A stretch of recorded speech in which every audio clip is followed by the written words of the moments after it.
What is up, everyone? This is John B here, and I'm back with another episode review from New Adventures of Winnie the Pooh. And the episode I'm going to review for you guys today is none other than Honey for a Bunny. Thank you for the votes, by the way, too. Before I get into the review, I'm just going to say this one phrase, and this means it for pretty much the duration of the episode. Murphy's Law. Anything that can go wrong will go wrong. Enough said. Without further ado, let's get into the review. So the episode begins with Rabbit doing some spring cleaning in his house, and he's getting rid of some things from his closet. He comes across a purple, what he calls bent stick, unaware that's really called a boomerang, but uninterested in trying to find out where the thing was or how he got it. He just tosses it into a wheelbarrow with all the other stuff in it. On his way to the dump, he comes across none other than Tigger, who comes bouncing in his house, and he sees that he's doing some spring cleaning in there too. And he comes across the bent stick boomerang, but actually Tigger gives the name of his own. He calls it a stickeroo, of all things. And he asks Rabbit if he can have it. And Rabbit is just more than pleased to get rid of it because he doesn't care about the thing anyway. So what happens next is that he tries to shoo Tigger out because he says that every time that Tigger helps with things, he has been a mess. And then soon after, Tigger comes back in the house, knocking Rabbit, unaware he was even by the door, knocking him backward into his fireplace there with the books and stuff. And then he goes to return back the book too. He forgot to give him to him in the first place. And so Rabbit asks him, "Do you like the book?" And Tigger says, "No, not enough pictures." So the good old Tigger. So Rabbit goes to put the book back on his fireplace, and then as he's doing so, he's only got one book in there that's not keeping everything in place, and the books just fall down once again. Tigger brings up a point about the bookends where he says you need two of them or your books never stay up. And Rabbit says that he pretty much knows about that and that he's looked everywhere for the mate to it but was unable to find it. So in sadness, he decides to get rid of the bookend that he currently owns if he can't find the mate to it. So a little bit later, he goes to the dump and he tosses out everything, including the bunny bookend that he had in there, into a dump, and he just goes off his way back home. A little bit later, directly right after Rabbit leaves the dump, Roo comes up. This is the first time I've ever done an episode review with Roo in the episode, because Roo is by far my favorite character in the New Adventures of Winnie the Pooh. He's just so adorable. So he comes across the dump and he goes to look at kind of the what we call neat stuff that he sees there. And he comes across some tennis rackets, unaware that they are tennis rackets. He thinks that they're skis. And then he comes across the bunny bookend that Rabbit tossed out. Saying it's a very, very cute bunny. And he decides to go to, I think, Piglet's house about the tennis rackets, or rather skis, actually. Because in the next scene, we have Piglet painting his house over, and then Roo comes out to Piglet and asks him when it's going to snow. And Piglet says it's beginning to spring, actually. It's not going to snow at all at this point. And then Roo's disappointed because he wants to try out his skis for the snow. And then Piglet tells him that those really tennis rackets he has on his feet. And he's disappointed again because he doesn't have a tennis ball to go with the rackets. So Piglet goes into his house and he finds a tennis ball that he happens to have there and gives it to Roo. And Roo, in exchange, gives Piglet the bunny bookend that he had found at the dump. And Piglet accepts it, but is unsure what to really do with it. So he goes over to Pooh's house, and I guess he gives the bookend to Pooh. And Pooh wasn't even sure what the thing was either. And then Piglet tells him that it's a bookend, and we have two of them to hold things up. And Pooh is just so innocent, saying that that the bookend gave it a personality, saying that she was lonely. So what he does is he takes two honey pots and he has the bookend sandwiched in between the two honey pots on his table there, which I thought was kind of cute. So as Piglet goes off, Rabbit happens to come by with the wheelbarrow on his way back home, and then Pooh stops him and tells him about the new thing that he has in his house. And Rabbit's not really sure about what could be so important to have him come over to their house for. And then he sees on the table there the bookend, the very same one that he had tossed out, but he's thinking that Pooh actually have found the mate to his bookend he tossed out. And ecstatic, he decides to pretty much plead with Pooh in order to get the bookend back. But Pooh was very reluctant to do so because it came from one of his good friends, or his very good friend Piglet, and he refuses at first to do so. Because first, Rabbit offers him a honey pot, and he declines that. And then Rabbit steps up his game a little bit and says he wants to give him two. And he's fighting the urge, and Pooh still says that he mustn't. And then Rabbit just ups it up again by saying 3 jars, 4, 5. At this point, actually on the floor, begging him for mercy to say yes to it. And then Pooh is kind of trying to hold back the urge, and then he licks his lips saying, yes, he'll give into it. And so this really just makes Rabbit elated. So much so to the point where when he comes back to his house, he actually just he just zooms right through his door, making a hole in there with his print. It just was hilarious. So he goes into his house and he tries to get the 5 honey pots. Unfortunately, he only has 4 honey pots and he's just one short. So he decides to go to one of the trees, the honey trees, and sees a hive there. He attempts to climb it but is unable to do so. And then he feels it's going to be impossible to get it because there's no way to, rabbits were meant to climb trees. And then all of a sudden, Tigger pops up out of nowhere, asking him what he's doing. And then Rabbit's trying to get the honey from the hive up there. So Tigger takes out his trusty stickeroo that Rabbit gave him. And then he tries to toss it to the honey hive. And it actually goes around the hive. And for somehow, it actually just tries to strike Tigger and Rabbit down, and they run away from the boomerang or stickeroo and go right into the mud, missing the stickeroo by mere inches. And I think there's a funny scene where they come out of the mud and Tigger says, "Tiggers don't like stickeroos," or something like that. And this is the part where I say Murphy's Law, anything can go wrong well, because these guys try about up to 5 attempts to try to get the hive down from that tree. The first attempt is when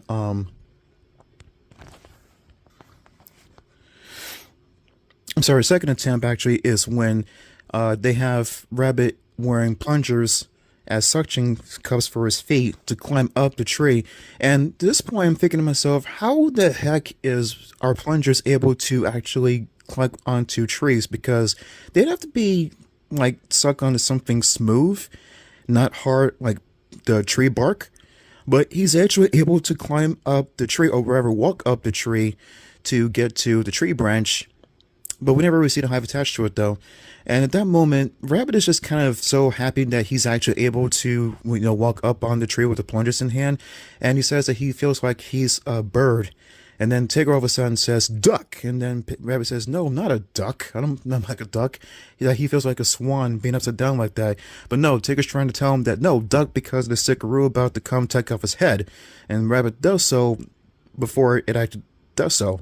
And then Rabbit worries that the plungers to his feet are double knotted, and then Tigger just kind of laughs it off, saying that, of course they are. But then later on he looks to the screen, breaking the fourth wall, asking, what's a knot? This has just had me hilariously laughing, because at that point, the ropes on the plungers come off Rabbit's feet, and Rabbit just plummets down to the ground in a loud crash.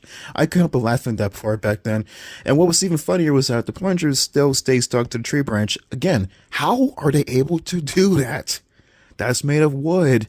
But in any case, so we go to the next scene where Rabbit is kind of trying to get away from Tigger after that terrible failure with getting the honey from the last attempt.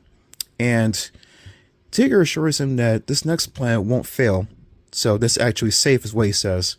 So we come to a scene where they have Rabbit tied to a kite, and they have Tigger riding a bicycle. And the whole idea is to try to ride all the way down to the tree with the hive on it, as well as have Rabbit fly up in the air to reach it. Unfortunately, because of Rabbit's weight onto the kite, he's not really able to get any altitude off the ground, which caused him to just bang right into the tree. And now Tigger is sent backward because of the crash. And they have Tigger just going around and around and around with the rope that's supposed to be with the kite attached to Rabbit, tying him up in the process too, tying him up good. And then in this funny scene, they're kind of nose to nose with Rabbit asking him, "Any more bright ideas?" And then Tigger says, "As a matter of fact, yes." Then we get into the third attempt with trying to get the hive. So now these two are up in the tree, and Rabbit's already kind of reluctant to even bother with this next attempt to get the hive. But then Tigger's trying to reassure him that, trying to remind him that, that he's got this booking on the line here that to not let it down. And even at some point just kind of pretends like to be the bookend himself, calling Rabbit's name. So this kind of, gives Rabbit the... So with this in hand, this gives Rabbit the attention to go ahead for the hive after all. So the whole idea is for Tigger to kind of dress like Robin Hood, shoot an arrow with a plunger attached to it onto the tree with the rope attached to it.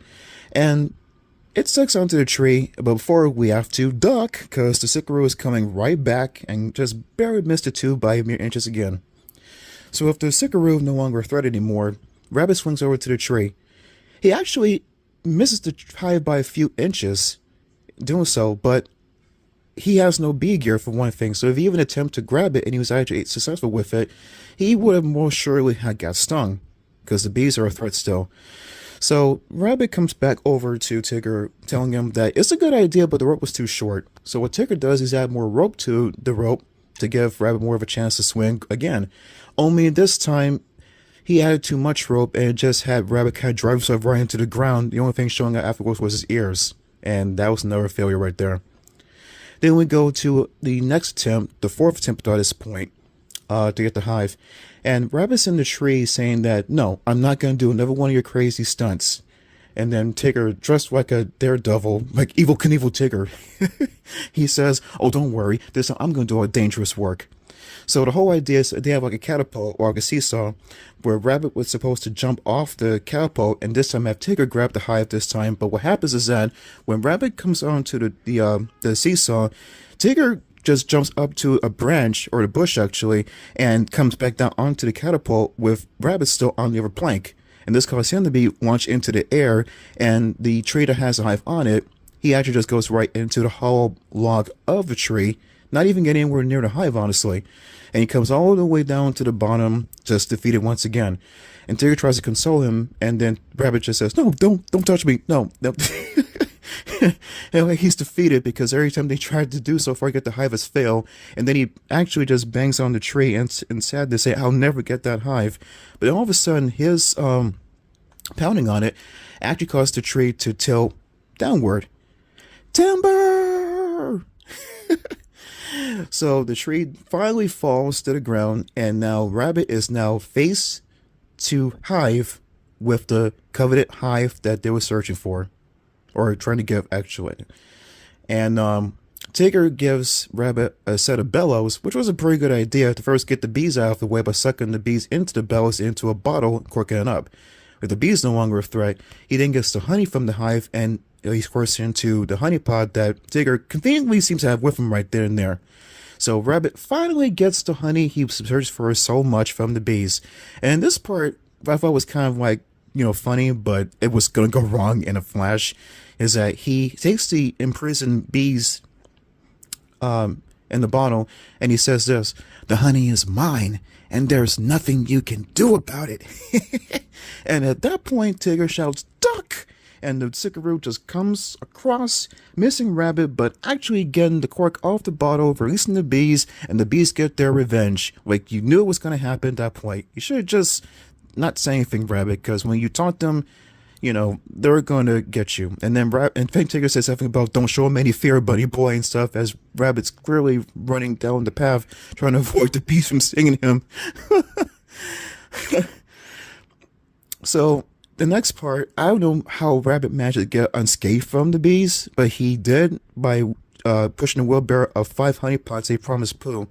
And then Pooh gives Rabbit the bookend, and Rabbit, very happy because he thinks he's got the mate to his other bookend that he tossed out, decides to go to the dump to get the one that he had tossed out. And we see Piglet and Roo come up the way, and then Roo tells Piglet, look, Piglet, there's the bunny I gave you. And this makes Rabbit freeze, like he's in shock. And then Rabbit asks Roo, you got this bunny? And Roo says, yep, from the dump.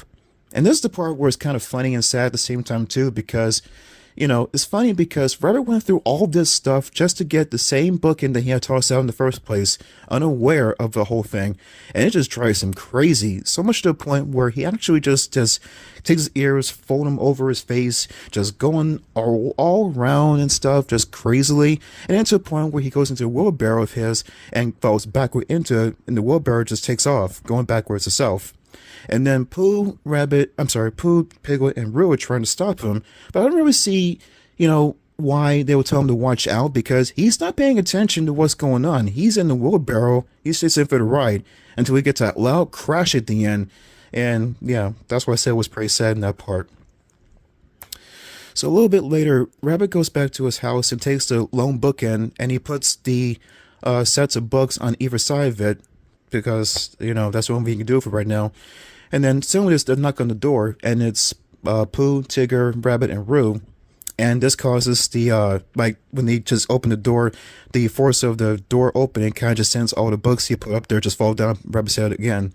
And they give him a makeshift bookend, which I thought was a very sweet thing to do for him, because he couldn't find the mate to his other bookend. We never really see what happened to the mate. It's just gone. And this makes Rabbit very happy to get a makeshift bookend that he got from his friends. So that was a very good moment of friendship right there for him. So he takes the makeshift one and the actual one, and he puts the books right in between the two. And you think all was well, but then we get this dang Sickaroo flying into his house, and we don't really see what happens though, but I'm pretty much assuming that it kind of ruined Rabbit's home in a way. So that's how the story ends, though, unfortunately. The story was a very good episode. It's about good friendship in the end, but also don't ever do things that involve you getting hurt, because if it involves bees and stuff, wear a dang bee suit or something, or or just don't do it at all, But it was very funny, so nonetheless. I also like the fact that whenever you have Rabbit and Tigger on screen together at the same time, you pretty much know there's going to be some kind of wackiness to ensue, because these two kind of, like I said before, guys, when it comes to Murphy's Law, anything that can go wrong will, but not because intentionally. It just happens that way sometimes with these characters. Anyway, guys, I appreciate doing this review for you guys. Hope that you enjoyed it too. Overall, it was a pretty good episode, and like I said, the plungers thing with Rabbit trying to walk up on the tree, that will always give me a mind-boggling thing that he can actually do that. I know because it's a cartoon, you're probably going to say that too, and you're right, but, plungers on trees don't mix. But anyway, that scene with him falling off the tree and the plungers still sticking to the tree after he fell is still always going to be funny to me. Can't help it. Anyway, guys, I love to do the review for you guys. Thank you for watching, and I hope that next time I want to do the next review, which is going to be in a few seconds, I'm going to do the little turn card thing to review too. Hope they enjoyed it too. I'll tell you guys, take care, and I'll see you again real soon. Bye, everyone.